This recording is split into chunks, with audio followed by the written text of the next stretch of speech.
छोड दो ना यार. हे वाक्य आपण अनेक वेळा ऐकतो.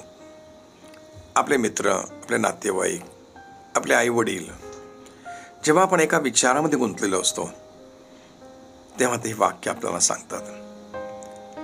आपल्या जीवनामध्ये अनेक न आवडणाऱ्या गोष्टी होत असतात.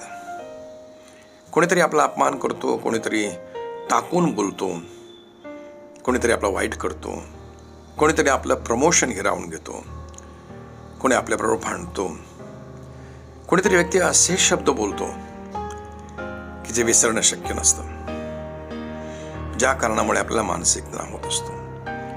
झोप लागत नाही, त्या व्यक्तीचा बदला घ्यावा असा वाटतो, ज्याने आपला अपमान केलाय त्याचाही अपमान करावा असा वाटतो. त्याने जर तो आपल्याला अपशब्द बोलला असेल तर त्यालाही आपण अपशब्द बोलावे असं वाटतं. मराठीमध्ये एक म्हण आहे, जशास तसे, टिट फॉर टॅट इंग्लिशमध्ये म्हणतो. परंतु ही जगातली म्हण आहे.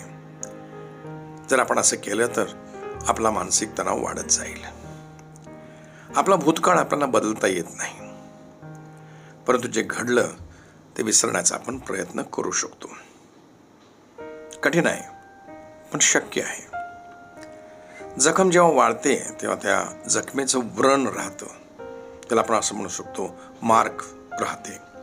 म्हणजे त्याची जी समस्या असते की त्या जखमेची जी पॉवर असते ती कमी होते, फक्त आपल्याला आठवण राहते. या मानसिक तणावातून बाहेर पडण्यासाठी आपण काय करू शकतो?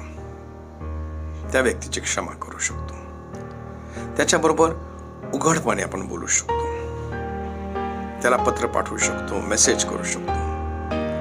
काही पण करून आपल्याला मानसिक तणावातून बाहेर निघायचं आहे.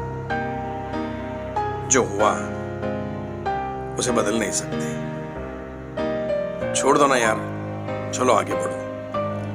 टेंशन लेने का नहीं और टेंशन देने का भी नहीं.